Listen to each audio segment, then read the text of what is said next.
ভাল লাগিছে পোনপ্ৰথমে সকলোকে মই নমস্কাৰ জনাইছো আৰু আজি মই নামটি চাৰিআলি গণক আদৰ্শ গাঁৱত মই প্ৰথমবাৰৰ বাবে আহিছো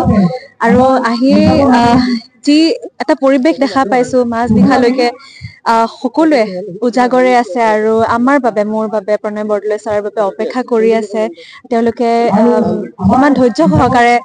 আজি এই অনুষ্ঠানটিত উপস্থিত হৈছে আৰু তেওঁলোকে অনুষ্ঠানটি উপভোগ কৰি আছে তাৰ বাবে নথৈ আনন্দিত হৈছো আৰু আজি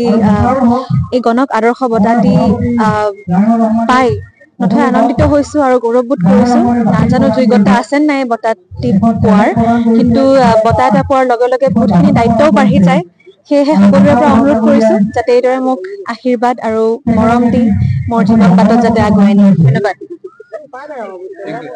ইয়াত আহি আজি অভিভূত হৈছো মই এই যে মাজনিশা ইমান সংখ্যক ৰাইজৰ উপস্থিতিত এই বঁটা গ্ৰহণ কৰিছো আৰু তাৰ কাৰণে মই গণক আদৰ্শ গাঁও যুৱ সমাজক মই আন্তৰিক ধন্যবাদ জ্ঞাপন কৰিছো আৰু বিভিন্ন অনুষ্ঠান কৰিছো বিভিন্ন বঁটা পাইছো কিন্তু মাজ জাতি এই বঁটা লাভৰ এই অভিজ্ঞতা মোৰ বিৰল অভিজ্ঞতা আৰু এই মাজনিশা মই দেখিলো একেবাৰে কণ কণ শিশুৰ পৰা বৃদ্ধলৈকে সকলো অপেক্ষা কৰি আছে খেলখন উপভোগ কৰাৰ কাৰণে দেখিবলৈ খুব ভাল লাগিলে এনেকুৱা পৰিৱেশ মই ক'তো বিচাৰি পোৱা নাছিল প্ৰথমবাৰ পালো সেইকাৰণে মই ইয়াত আহি আচলতে মই অভিভূত হৈছে এখন সাঁচীৰ কাৰণে প্ৰখ্যাত ঠাই আৰু মই ভাবো যে খেলৰ কাৰণে ইমান খেল পাগল ঠাই মই আৰু অন্য স্থানত দেখিবলৈ পোৱাৰ মোৰ সৌভাগ্যৱান ধন্যবাদ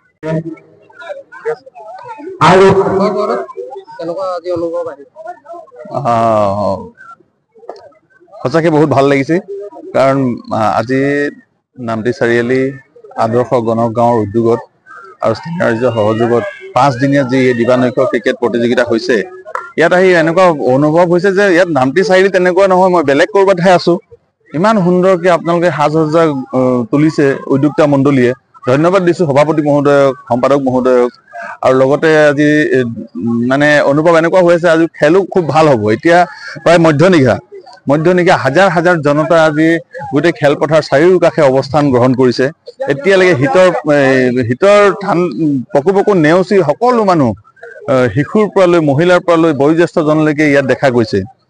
আৰু আজি দিনটো সঁচাকৈ ভাল আদৰ্শ গাঁৱৰ গণক আদৰ্শ গাঁৱৰ যিসকল উদ্যোক্তা আছে তেওঁলোকেও খুব ভাল এক আদৰ্শ লৈ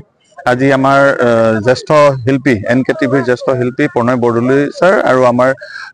অসমৰ ইমূৰৰ পৰা সিমূৰলৈ ফলকন সৃষ্টি কৰি থকা আমাৰ নাহিদ আফৰিন নাগৰিনী তেওঁলোকক যে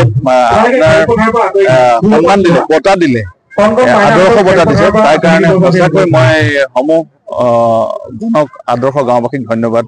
কৃতজ্ঞতা জ্ঞাপন কৰিছো